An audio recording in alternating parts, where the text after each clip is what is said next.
હવે જોઈએ સમાચાર વિગતવાર તો જિલ્લા પંચાયતની 30 બેઠકોમાંથી 3 બેઠકો પર ભાજપ બિનહરીફ વિજેતાનું જિલ્લા પંચાયતની ચૂંટણીના પરિણામો પૂર્વે જ ભાજપે પોતાની જીતનો શંખનાદ કરી દીધો છે। જિલ્લાની કુલ 30 બેઠકોમાંથી 3 બેઠકો પર ભાજપના ઉમેદવારો બિનહરીફ વિજેતા જાહેર થયા છે। કોંગ્રેસને યોગ્ય ઉમેદવારો ન મળતા ગણદેવી તાલુકાની बिगरी बैठक परथी भीखू पटेल, देवसर बैठक परथी रेखा पटेल અને ચીખલી તાલુકાની ધેજ બેઠક પરથી પૂર્વ જિલ્લા પંચાયત પ્રમુખ અમિતા પટેલ બિનહરીફ ચૂંટાયા છે। ચૂંટણી પૂર્વે જ 3 બેઠકો કબજે કરીને ભાજપે જિલ્લામાં મજબૂત પકડ જમાવી દીધી છે। તો નવસારીમાં ભાજપની જીતનો શંખનાદ થઈ ગયો છે। કોંગ્રેસને ચૂંટણી લડવા ઉમેદવારો જ નથી મળ્યા। જિલ્લા પંચાયતની 3 બેઠકો બિનહરીફ જાહેર થઈ છે। પૂર્વ પ્રમુખ અમિતા પટેલ વિજેતા જાહેર થયા છે, ત્યારે ભાજપે 30માંથી 3 બેઠકો કબજે કરી છે। નવસારી જિલ્લાના પંચાયત ચૂંટણી પૂર્વે ભાજપનો વિજય, કુલ 30 બેઠકોમાંથી 3 બેઠકો બિનહરીફ થયા છે। કોંગ્રેસ પક્ષને લડવા માટે ઉમેદવારો નથી મળ્યા। બિગરી બેઠક પરથી ભીખુ પટેલ બિનહરીફ, દેવસર બેઠક પરથી રેખા પટેલ વિજેતા, તેજ બેઠક પરથી અમિતા પટેલ બિનહરીફ। અમિતા પટેલ પૂર્વ જિલ્લા પંચાયત પ્રમુખ ગણદેવી અને ચીખલીમાં ભાજપનું વર્ચસ્વ વધ્યું છે। ચૂંટણી પહેલા જ ભાજપનો દબદબો જોવા મળી રહ્યો છે। પરિણામો પૂર્વ જ ભાજપનો વિજયી શંખનાદ। ભાજપે 30માંથી 3 બેઠકો કબજે કરી લીધી છે। નવસારી જિલ્લા પંચાયતની ચૂંટણી પૂર્વે ભાજપનો વિજય થયો છે। કુલ 30 બેઠકોમાંથી 3 બેઠકો બિનહરીફ જાહેર થયા છે। કોંગ્રેસને ચૂંટણી લડવા માટે ઉમેદવારો જ નથી મળ્યા, ત્યારે જિલ્લા પંચાયતની 3 બેઠકો બિનહરીફ જાહેર થઈ છે।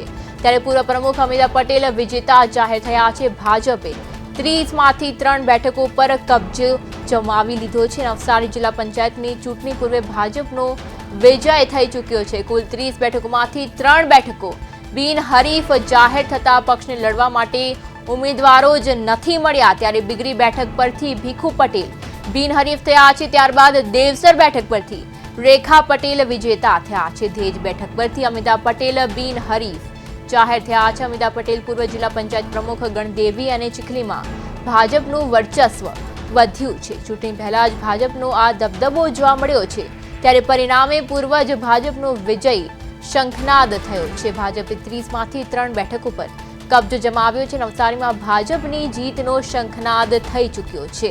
કોંગ્રેસને ચૂંટણી લડવા માટે ઉમેદવારો જ નથી મળ્યા, ત્યારે જિલ્લા પંચાયતની 3 બેઠકો બિનહરીફ જાહેર થઈ છે। આજ સાથે આપણા સંવાદદાતા નરેશ મકવાણા જોડાઈ ગયા છે। જી નરેશ, નવસારીમાં ભાજપની જીતનો જે શંખનાદ થઈ ચૂક્યો છે તે અંગે શું છે સમગ્ર વિગત? જી બિલકુલ પિયા, આજે સ્થાનિક સ્વરાજની ચૂંટણી માટે છે એ ફોર્મ ભરવાનો છેલ્લો દિવસ હતો। 3 વાગ્યા સુધી ફોર્મ ભરવાનો જે સમય હતો તે પૂરો થઈ ગયો છે, અને એ સાથે જ ભાજપ દ્વારા જે છે તે બિનહરીફ સત્તા કબજે કરવા માટે છે એક સારા સમાચાર આવી રહ્યા છે। જિલ્લા પંચાયતની જે 30 બેઠકો છે નવસારી જિલ્લાની, તેમાંથી 3 બેઠક પર છે ભાજપના ઉમેદવારો છે તે બિનહરીફ જાહેર થયા છે। અને એ સાથે જ જે છે એ નવસારી જિલ્લા પંચાયતની ચૂંટણી પહેલા જ ભાજપે છે એ 3 બેઠકો છે એ કબજે કરી લીધી છે।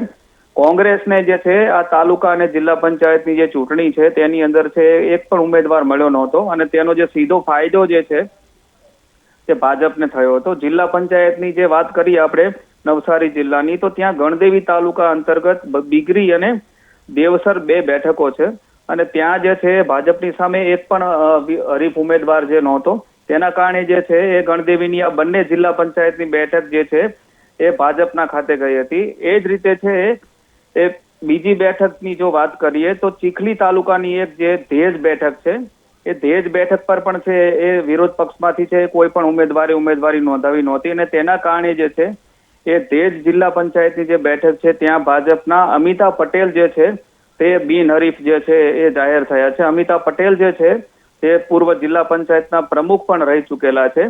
અને જો ગણદેવીની જો વાત કરીએ તો ગણદેવીની બિગરી અને દેવસર બેઠક જે છે ત્યાં જે છે એ બિગરી બેઠક ઉપર ભાજપના ભીખુભાઈ પટેલ બિનહરીફ જાહેર થયા છે। જ્યારે દેવસર બેઠક જે છે ત્યાં રેખા પટેલ ભાજપના ઉમેદવાર છે, તેઓ બિનહરીફ જાહેર થયા છે. તો ઓવરઓલ જોવા જઈએ તો નવસારી જિલ્લાથી જે છે એ ભાજપ માટે છે એ સારા સમાચાર આવવાના શરૂ થઈ ગયા છે. 30 બેઠકમાંથી છે એ 3 જિલ્લા પંચાયતની બેઠકમાં છે એ ભાજપે બિનહરીફ જે છે એ પોતાના 3 ઉમેદવારો છે એનાથી છે એક શુભ શરૂઆત કરી દીધી છે, એમ કેવું હોય તો કહી શકાય. જી પિયા. શ્રી નરેશ, આ સિવાય કોંગ્રેસને ચૂંટણી લડવા માટે ઉમેદવારો નથી મળ્યા, જેનો સીધો લાભ ભાજપને મળ્યો છે, તે અંગે આપ શું કહેશો? બિલકુલ, આમ તો એવું છે કે જ્યારે પણ છે ચૂંટણી આવતી હોય છે અને ખાસ કરીને ગુજરાતની અંદર જ્યારે પણ ચૂંટણી આવતી હોય છે ત્યારે કોંગ્રેસ દ્વારા છે, આમ તો એવું છે કે દર વખતે છે એ ચૂંટણીની પહેલા જે છે કોંગ્રેસ દ્વારા છે ઘણી બધી મોટી મોટી વાતો કરવામાં આવે છે, પણ જ્યારે ચૂંટણી આવે અને ટિકિટ ફાળવણી જ્યારે કરવાની આવતી હોય છે ત્યારે તેમાં આંતરિક જૂથબંધી જે છે એ બહુ મોટા પાયે જોવા મળતી હોય છે. અને કોંગ્રેસનું જે મોટું જે નેતૃત્વ ગણવામાં આવે છે તેમના દ્વારા છે એ જે જૂથબંધી હોય છે અથવા તો જે આંતરિક બળવો જે છે તેને ખાળી શકાતો નથી હોતો, અને એનો જે સીધો લાભ જે છે એ સત્તાધારી ભાજપને થતો હોય છે. મને લાગે છે નવસારી જિલ્લા પંચાયત જે છે તેની અંદર પણ છે આ જ રીતે જે છે કોંગ્રેસની આંતરિક ખેંચતાણ જે છે તેનો સીધો લાભ છે ભાજપને મળેલો હોય એવું લાગે છે. જી નરેશ, સમગ્ર માહિતી બદલ આપનો આભાર.